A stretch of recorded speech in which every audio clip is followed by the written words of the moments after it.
नमस्कार विद्यार्थी मित्र हो. इयत्ता 10वीच्या मराठी विषयाच्या कृतीपत्रिकेला 80 गुणांची कृतीपत्रिका आपल्याला आहे. या 80 गुणांपैकी 20% भाग हा व्याकरणासाठी आहे. म्हणजे 80 पैकी 16 गुण हे व्याकरणावर आधारित आहेत. व्याकरणाची कृती ही आपल्या कृतीपत्रिकेमध्ये 4थ्या क्रमांकाला आहे आणि ही कृती सोडवत असताना सर्वात पहिल्यांदा व्याकरणाचा घटक आपल्यासमोर येतो, तो म्हणजे समास. आणि या समासाचीच ओळख आता आपल्याला या तासिकेला करून घ्यायची आहे. तसं बघितलं तर समास हा काही आपल्यासाठी नवीन नाही. इयत्ता 8वीमध्ये समासाची प्राथमिक ओळख आपल्याला झालेली आहे. तरीही समास म्हणजे काय आपण थोडक्यात बघूया. समास हा शब्द सम अधिक अस या धातूपासून तयार झाला. याचा अर्थ आहे एकत्र करणे. माणूस बोलण्याच्या ओघात 2 किंवा अधिक शब्द एकत्र करून जोड शब्द बनवतो. अशा एकत्रीकरणाला किंवा अशा एकत्र केलेल्या जोड शब्दाला समास असं म्हणतात. पण समासांची ओळख आपल्याला जरी झाली असली तरी समास पाहण्यापूर्वी काही संकल्पनांची ओळख आपल्याला असणं गरजेचं आहे. म्हणून त्या कोणत्या संकल्पना आहेत त्या आपण पहिल्यांदा बघूया. एक, सामासिक शब्द. सामासिक शब्द म्हणजे काय तर शब्दाच्या एकत्रीकरणानं जो जोड शब्द तयार होतो त्याला सामासिक शब्द असं म्हणतात. उदाहरण घ्यायचं झालं तर आपण राम लक्ष्मण घेऊ. जोड शब्द ह्याला काय म्हणायचं तर राम आणि लक्ष्मण हे 2 घटक आहेत आणि मग 2 एकत्र आल्यामुळे हा शब्द तयार झालाय, म्हणून त्याला सामासिक शब्द म्हटलं. दुसरा भाग आपल्याला माहिती असणं गरजेचं आहे, विग्रह. विग्रह म्हणजे काय तर अर्थ स्पष्टीकरणासाठी जेव्हा सामासिक शब्दाची आपण फोड करतो, ही फोड करणं म्हणजे विग्रह. मग याची फोड कशी होईल तर राम लक्ष्मण वरती जोड शब्द आहे, राम आणि लक्ष्मण अशी आपण त्याची फोड केली. आणि तिसरा घटक जो आहे तो म्हणजे पद. हे सुद्धा आपल्याला माहिती असणं गरजेचं आहे. पद म्हणजे काय तर समासात किमान 2 पद किंवा 2 शब्द एकत्र येत असतात. ही 2 पदं कोणती कोणती आहेत हे आपल्याला कळलं की त्या समास प्रकार ओळखणं गरजेचं सोपं जातं. ह्याच्यामध्ये राम आणि लक्ष्मण ही 2 पदं आहेत. हे एकदा आपल्या समोर स्पष्ट झालं की सामासिक शब्द म्हणजे काय, त्याचा विग्रह कसा करायचा आणि त्यात कोणती कोणती पदं आहेत, मग आपल्याला समास प्रकार ओळखता येईल. शब्दाची फोड आपण जर बरोबर केली तर समास प्रकार ओळखणं सोपं जातं. शब्दाची फोड करण्यामध्ये आपण गल्लत केली तर आपला समास प्रकार ओळखायला चुकतो. आता हे जे समास प्रकार आहेत त्यांची ओळख इयत्ता 8वीला आपण करून घेतलेली आहे. एकूण मुख्य प्रकार 4 आहेत. एक, अव्ययीभाव समास. 2, तत्पुरुष समास. 3, द्वंद्व समास. आणि 4, बहुव्रीही समास.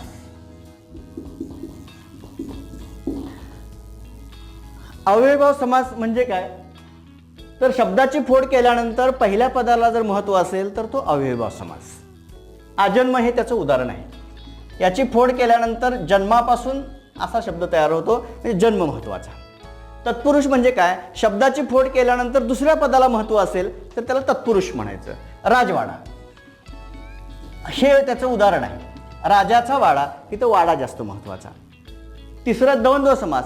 समास शब्दाची फोड केल्यानंतर दोन्ही पदाला समान महत्व असेल किंवा दोन्हीही पदं महत्वाची असतील तर द्वंद्व समास. ह्याच्यामध्ये आपण मगाशी घेतलेलं उदाहरण राम लक्ष्मण आहे. आता आपण कृष्ण अर्जुन घेऊ. कृष्ण अर्जुन. आणि चौथा बहुव्रीही प्रकार आहे. शब्दाची फोड केल्यानंतर त्या 2 पदाशिवाय तिसऱ्याच घटकाचा अर्थबोध होत असेल तर त्याला बहुव्रीही म्हणायचं. त्याला आपण उदाहरण घेऊया, लंबोदर. लंब ज्याचे उदर आहे असा तो गणेश. अशा पद्धतीनं हे प्रकार आहेत. पण हे जरी 4 प्रकार असले तर ह्या प्रत्येकाचे आणि उपप्रकार आहेत. अव्ययीभाव समासामध्ये उपप्रकार नाहीत. तत्पुरुषमध्ये एकूण 7 उपप्रकार आहेत. त्याच्यातले कर्मधारय समास, द्विगु समास हे 2च आपल्याला इयत्ता 10वीला अभ्यासायचे आहेत. द्वंद्व समासामध्ये एकूण 3 प्रकार आहेत. इतरेतर द्वंद्व समास, वैकल्पिक द्वंद्व समास, समाहार द्वंद्व समास हे तिन्हीच्या तिन्ही आपल्याला इयत्ता 10वीला अभ्यासायचे आहेत. बहुव्रीहीमध्ये 4 उपप्रकार आहेत. पण अव्ययीभाव आणि बहुव्रीही ह्या आपण 8वीला असताना अभ्यासलाय. 10वीच्या कृतीपत्रिकेमध्ये ह्याच्यावरती कृती विचारणार नाहीत. त्यामुळे पहिला आणि चौथा हे थोडेसे बाजूला ठेवून किंवा तत्पुरुषमधले अन्य उपप्रकार बाजूला ठेवून जे आपल्याला आता आवश्यक आहे तत्पुरुषमधले 2 प्रकार कर्मधारय आणि द्विगु आणि 2-2 मधले 3 प्रकार यांचाच आपण सखोल अभ्यास करायचा, जेणेकरून आपल्याला त्याच्यावरती कृती सोडवता येईल. त्यामुळे आपण सुरुवात करूया. एक, कर्मधारय समास. आता इथं तत्पुरुष समासाचा उपप्रकार आहे. कर्मधारय तत्पुरुष समास असं न लिहिता आपण फक्त कर्मधारय समास लिहिलं तरी याचे गुण आपल्याला मिळणार आहेत. त्यामुळे अशी सवय आपण केली चालेल. ह्याची काही वैशिष्ट्य आहेत, ती वैशिष्ट्य आपल्याला बघता येतील. ह्याच्यातली शब्दाची फोड केल्यानंतर दोन्ही पदं एकाच विभक्तीमध्ये असतात. नंबर 2, ह्याच्यातलं पहिलं पद काही वेळा विशेषणासारखं असतं. नीलकमल त्याचं उदाहरण आहे. नील असे कमल. काही वेळेला असं होतं की दुसरं पद विशेषणासारखं येतं. मग अशी पहिलं पद आलं, आता दुसरं पद घननीळ, घनासारखा निळा, हे विशेषणासारखं. काही वेळेला असं होतं की दोन्ही पदं विशेषण असतात. आता हे श्यामसुंदर हे त्याचं उदाहरण आहे की दोन्ही पदं विशेषणासारखी आपण वापरतो. कधी कधी पहिलं पद उपमान तर दुसरं पद उपमेय असंही असू शकतं. कमल नयन जे आपण अलंकारामध्ये उपमेय उपमान पाहत होतो ते सुद्धा इथं येऊ शकतं. आणि काही वेळेला ही जी पदं आहेत ती पदं एकरूप असतात. त्याला आपण दुसरं उदाहरण देतो विद्याधन. विद्या हेच धन, ते आपल्याला वेगळं वेगळं करता येत नाही. अशा ही काही त्याची वैशिष्ट्य आहेत. पण ज्या वेळेला आपण कर्मधारय समासाची व्याख्या बघतो त्यावेळेला ज्या समासातील दोन्ही पदे एकाच विभक्तीत म्हणजे असतात त्याला कर्मधारय समास म्हणतात. उदाहरणार्थ मातृभूमी हे कर्मधारय समासाचं उदाहरण आहे. पण आपल्याला त्याची फोड करता आली पाहिजे. भूमी हीच माता अशी त्याची फोड आहे. भूमी हीच माता हे एक उदाहरण झालं कर्मधारय समास. दुसरं उदाहरण आपल्याला घेता येतील नरोत्तम. ह्याची फोड कशी करता येईल आपल्याला? उत्तम असा नर.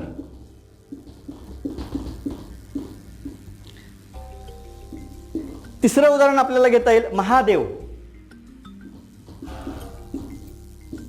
महान असा देव.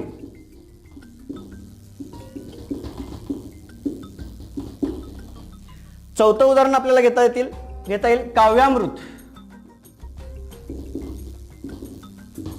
याची फोड बाकी मी करून देत नाही, विद्यार्थी मित्रांनो आपण प्रयत्न करायचा आहे. पाचवं उदाहरण घेता येईल आपल्याला महाराज. याची तुम्ही योग्य पद्धतीने फोड करायचा प्रयत्न केला. सहावं उदाहरण घेता येईल पितांबर. याची फोड आपण करा पीत असे अंबर. असे कर्मधारय समासाची काही उदाहरणं आहेत. त्या उदाहरणांची फोड आपल्याला जर बरोबर करता आली तर आपल्याला त्याचं जे काही गुण आहेत ते आपल्याला मिळणार आहेत. दुसरा प्रकार आपण बघूया समासामधला, जो तत्पुरुष समासाचाच आहे. त्याला आपण द्विगु समास म्हणतो. कर्मधारय समासाप्रमाणे याचीही काही वैशिष्ट्ये आहेत द्विगु समासाची. त्याची वैशिष्ट्य बघा, या समासात पूर्वपद हे संख्यावाचक असतं. म्हणजे या समासाच्या सामासिक शब्दाची सुरुवात संख्येनं होते, हे त्याचं वैशिष्ट्य. दुसरं वैशिष्ट्य काय, हा समास किंवा हे पद नेहमी एकवचनात असतं. आणि तिसरं, या समासाच्या सामासिक शब्दावरून एका समुच्चयाचा बोध होतो.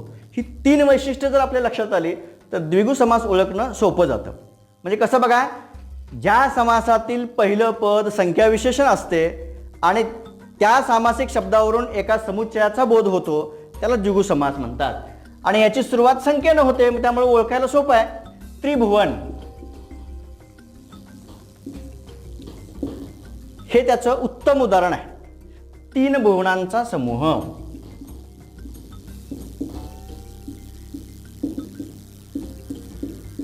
ज्याची सुरुवात संख्येनं होतो तो द्विगु आपण ओळखू शकतो. दुसरं आपल्याला त्याचं उदाहरण घेता येईल नवरात्र. 9 रात्रींचा समूह.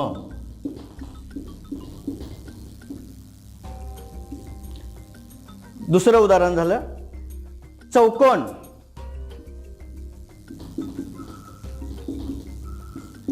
आता याची फोड विद्यार्थी मित्रांनो आपण करायचे.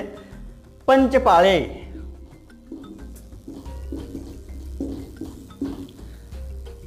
पंचपाळ्याची पण फोड आपण करायची. सप्त स्वर्ग.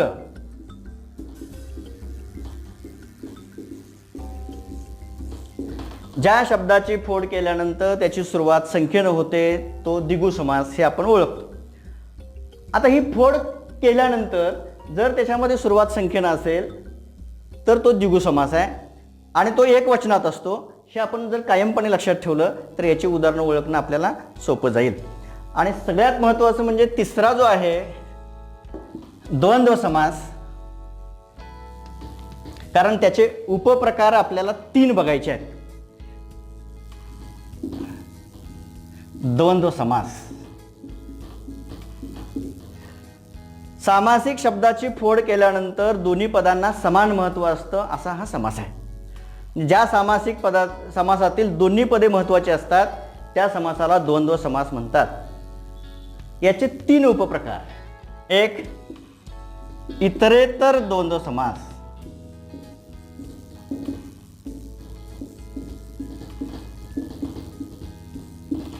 याची काही वैशिष्ट्ये आहेत. ती वैशिष्ट्ये जर आपल्याला समजली तर हा प्रकार ओळखणं आपल्याला सोपं जाते. पहिलं वैशिष्ट्य की दोन्ही पदं समान महत्त्वाचे आहेत. एक कमी आणि एक जास्त असं याच्यामध्ये असत नाही, कारण दोघांचं महत्त्व समान आहे. दुसरं याचं वैशिष्ट्य, याची फोड केल्यानंतर त्या 2 पदांच्या मध्ये आणि व यासारख्या समुच्चयबोधक उभयनवी अव्ययांचा वापर केला जातो. म्हणजे दोन्ही पदं समान महत्त्वाची आणि व या शब्दांचा वापर. एवढं जरी आपण लक्षात ठेवलं तर इतरेतर द्वंद्व समास ओळखणं आपल्याला सोपं जाईल. म्हणजे एक लक्षात ठेवूया, ज्या समासाचा विग्रह करताना आणि व या समुच्चयबोधक अव्ययांचा उपयोग करावा लागतो त्याला इतरेतर द्वंद्व समास असं म्हणतात. उदाहरण घेऊया आपण. बाप लेख. बाप आणि लेख दोन्हीही पदं महत्त्वाची आहेत. एक कमी महत्त्वाचं आणि एक जास्त असा ह्याच्यामध्ये भाग नाही. दोन्हीही पदांना समान महत्त्व असेल तर हा समास आहे. 3 आहे. दुसरं उदाहरण आपल्याला घेता येईल. बहीण बाहू. त्याची फोड आपण करूया. बहीण आणि बाहू दोन्ही पदांना समान महत्त्व. हरिहर. हरी आणि हर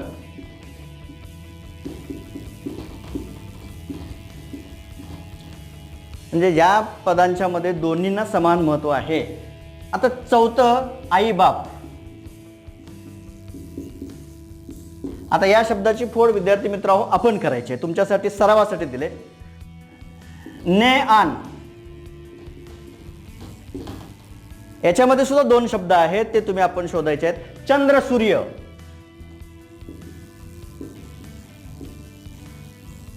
याची फोड आपण करायची आहे. पण एक लक्षात आपण ठेवलंय की दोन्ही शब्दांची फोड करताना आणि व या समुच्चयबोधक उभयनवी अव्ययांचा वापर या समासामध्ये होतो.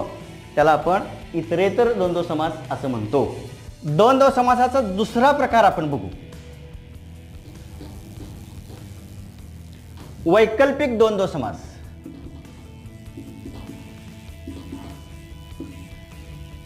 इतरेतर द्वंद्व समासाप्रमाणे याची काही वैशिष्ट्ये आहेत. पहिलं वैशिष्ट्य, शब्दाची फोड केल्यानंतर दोन्हीपैकी एकाचीच अपेक्षा असते, एक बाजूला राहतं, म्हणजे एकाला जास्त महत्त्व. आणि दुसरं याचं वैशिष्ट्य, विग्रह करताना किंवा अथवा वा या विकल्पबोधक उभयनवी अव्ययांचा वापर केला जातो. ही 2 वैशिष्ट्ये याची आहेत. त्याच्यावरून याची व्याख्या करता येईल. ज्या समासाचा विग्रह करताना किंवा अथवा वा या विकल्पबोधक उभयनवी अव्ययांचा उपयोग करावा लागतो त्याला वैकल्पिक द्वंद्व समास असं म्हणतात.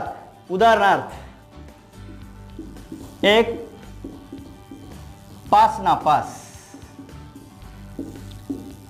आपण मगाशी वैशिष्ट्य बघितलंय. आणि व हे पहिल्यामध्ये होतं, किंवा अथवा वा दुसऱ्यामध्ये आहे. आता ह्याच्यामध्ये कुठला शब्द येईल आपण जर विचार केला, पास किंवा नापास.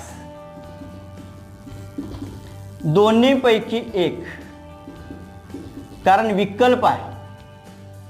किंवा अथवा वा हे याच्यामध्ये येणार आहे.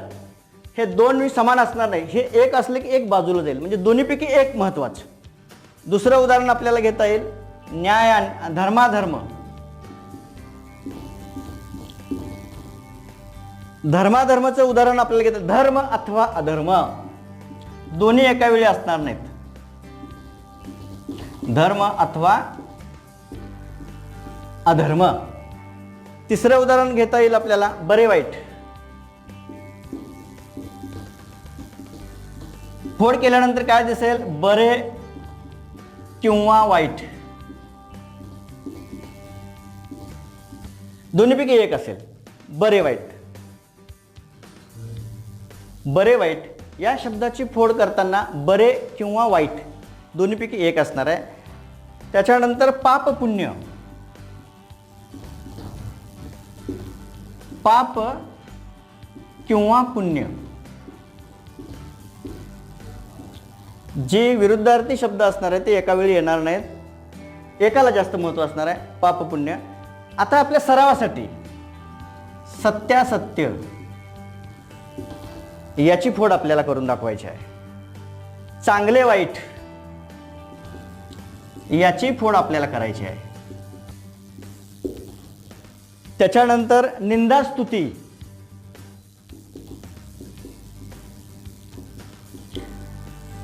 हे सुद्धा वैकल्पिक द्वंद्व समासाचं उदाहरण आहे. याची फोड आपल्याला बरोबर करायची आहे. ज्याला शब्दाची फोड बरोबर करता आली त्याला या समासाचा प्रकार बरोबर ओळखता आला. हे 3 आपल्या स्वाध्यायासाठी आहेत. आपण त्याच्यासाठी प्रयत्न करायचा आणि ते शब्द स्वाध्याय सोडवायचा प्रयत्न करायचा. तिसरा जो द्वंद्व समासाचा प्रकार आहे, समाहार द्वंद्व समास, तो आपल्याला शिकायचा आता.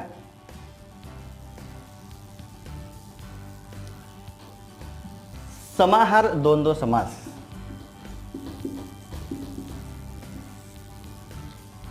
वरील समास प्रकाराप्रमाणे याची सुद्धा काही वैशिष्ट्ये आहेत. ह्याचं पहिलं वैशिष्ट्य, पदाचा विग्रह करताना त्यातील पदाच्या अर्थाशिवाय त्याच जातीच्या इतर पदार्थांचा समावेश त्याच्यामध्ये असतो. दुसरं वैशिष्ट्य याचं आहे, समासात आलेल्या आणि त्या जातीच्या इतर वस्तूंच्या समुदायाला महत्त्व असतं आणि हा समास एकवचनी असतो. म्हणजे याची व्याख्या बघितल्यानंतर आपलं असं लक्षात येईल, ज्या समासातील शब्दामध्ये त्या शब्दाखेरीज इतर अर्थांचाही समावेश होतो त्या समासाला समाहार द्वंद्व समास असं म्हणतात. आता ह्याची उदाहरणं बघितल्यानंतर आपल्या लक्षात येईल. मीठ मिरची हे त्याचं उत्तम उदाहरण म्हणून आपल्याला घेता येईल. ह्याच्यामध्ये कुठले कुठले फोड केल्यानंतर घटक येतील आपल्याला, मीठ, मिरची आणि काय तुमचे असतील ते तेल, असे घटक येणार. ह्याच्यामध्ये 1 2 असं काय नाही, त्याच्यामध्ये समुदाय असा वाढत जाईल. इत्यादी. चहा पान, ह्याच्यामध्ये चहा, फराळ इत्यादी घटकांचा समावेश असतो. अल्पोपारासाठी असणारं साहित्य ह्याच्यामध्ये येऊ शकेल. दुसरं उदाहरण तर घेता येईल आपल्याला, जमीन जुमला.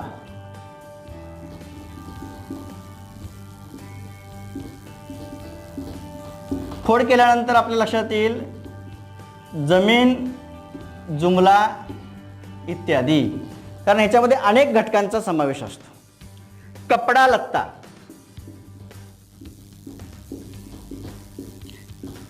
कपडा लत्ता जोड शब्द म्हणून आपण वापरत असलो तर ह्याच्यामध्ये कापड चोपड, वस्त्र प्रावरण इत्यादी अनेक घटकांचा समावेश येतो. ह्याचं उदाहरण आपल्याला घेता येईल. 5वं उदाहरण घेता येईल, अंथरून पांघरून. फक्त अंतरायचं आणि पांघरायचं एवढाच मर्यादित हा घटक नाही. अंतरण्याबरोबरच उशी, मच्छरदाणी ह्या सगळ्या ज्या आपल्या वस्तू आहेत त्या त्याच्यामध्ये येऊ शकतील अंथरून पांघरूनमध्ये. म्हणजे या समासाची फोड करताना त्याच जातीच्या इतर अनेक शब्दांचा समूह त्याच्या पाठोपाठ असतो. वादळ वारा,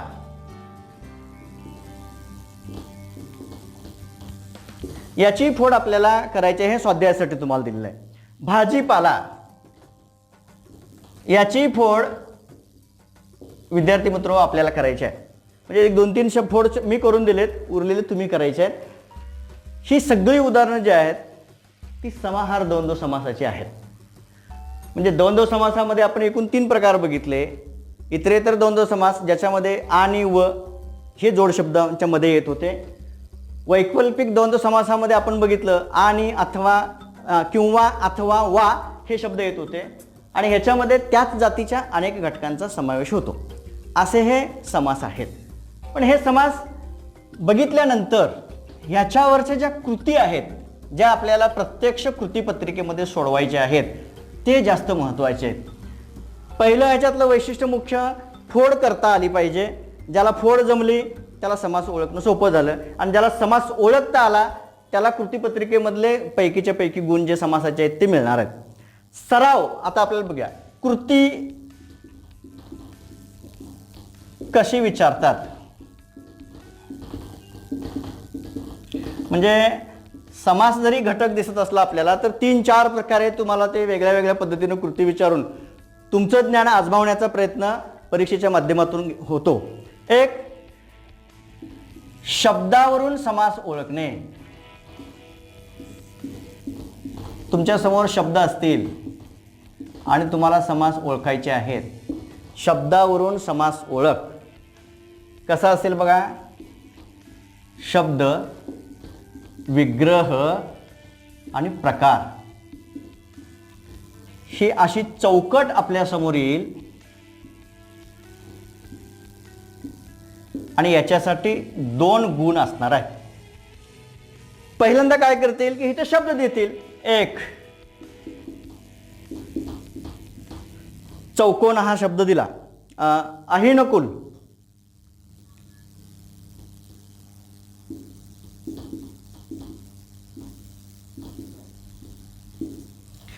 हे 2 शब्द आपल्या समोर आले तर आपल्याला इथं रिकामी जागा ठेवली जाईल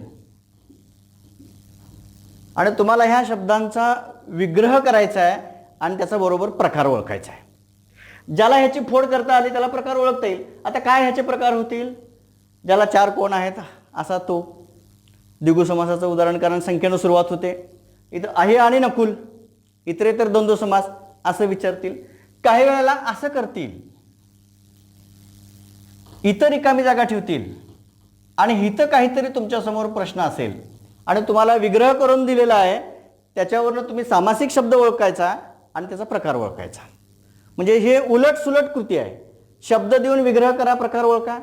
विग्रह दिला जाईल, जोड शब्द ओळखा आणि प्रकार ओळखा असं विचारलं जाईल. नंबर 2 ची कृती कशी असेल बघा. नंबर 2 ला असंही आपल्याला विचारू शकतील,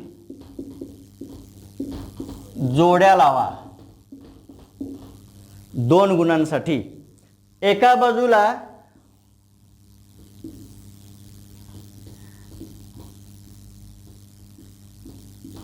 चार समासांची उदाहरणं असतील आणि इकडच्या बाजूला समासांची नावं असतील. उदाहरणे, नावे. मग अशा आपल्याला 2 विचारलं होतं 2 गुणांसाठी, कारण विग्रह करायला 1 मार्क होता, अर्धा मार्क होता आणि प्रकार ओळखायला अर्धा मार्क, असे एकूण आपल्याला 2 गुण मिळत होते. आता यांची नावं जर बरोबर ओळखली अर्धा अर्धा गुण असे 2 गुण आपल्याला तिथे मिळणार आहेत. म्हणजे जोड्या लावणे अशा पद्धतीने याच्यावरती प्रश्न विचारू शकतील. एका बाजूला 4 उदाहरणं देणार आहेत, एका बाजूला 4 नावं आपण ओळखायची. ह्याच्यावरती 3री कृती विचारतात. कशी असेल 3री कृती. 2 वाक्य देणार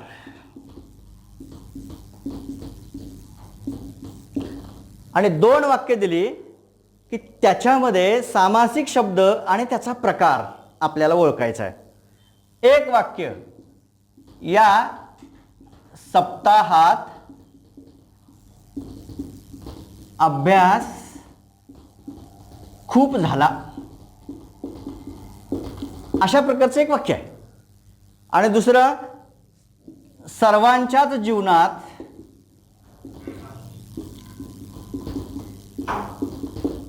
बरे वाईट